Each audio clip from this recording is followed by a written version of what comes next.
Welcome back. Break પર જતા પહેલા મેં કહ્યું હતું ને કે જ્યારે વરસાદ આવે છે ત્યારે ઘણું બધું એ કહી જાય છે, ઘણું બધી એ પોલ ખોલી જાય છે.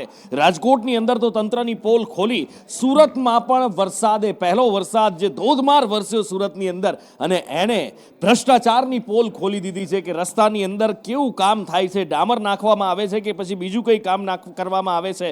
6 ઇંચનો રોડ બનાવ્યો હોય અને કેટલા ઇંચનો રોડ બનાવવામાં આવે, મંજૂર 6 ઇંચનો થયો હોય, કદાચ 1, 2, 3, 4 ઇંચના બને અને એના પરિણામ વરસાદ આવે ત્યારે દેખાય છે. અહીંયા દેખાય છે કે વરસાદના કારણે રોડ નબળો પડ્યો, કદાચ પહેલેથી જ નબળો હોય અને વરસાદે પોલ ખોલી હોય અને ટ્રક એમાં ફસાયો.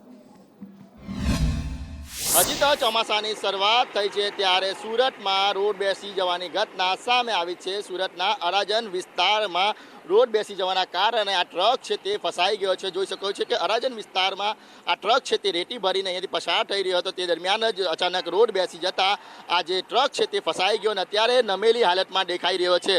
વહેલી સવારે ઘટના બની છે જેથી કોઈ જાનહાનિ નથી થઈ. ઘટનાની વાત કરીએ તો આ ટ્રક છે તે અરાજન વિસ્તારમાંથી પસાર થઈ રહ્યો હતો ત્યારે આ ઘટના બની છે.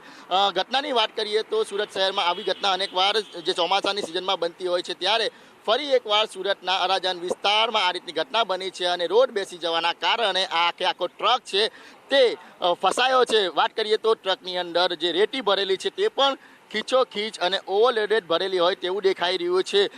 મહાનગરપાલિકાની વાત કરીએ તો મહાનગરપાલિકા અનેક દાવા કરતી હોય છે કે આ વખતે સબ સલામત છે, પરંતુ ચોમાસાની શરૂઆતમાં જ અત્યારે સુરતના અરાજન વિસ્તારમાં ટ્રક છે તે રોડ બેસી જવાના કારણે ફસાયો છે. એટલે કહેવાય કે ચોમાસાની હવે શરૂઆત થઈ છે અને શરૂઆતમાં જ મહાનગરપાલિકાના તંત્રની પોલ સતી થતી દેખાઈ રહી છે.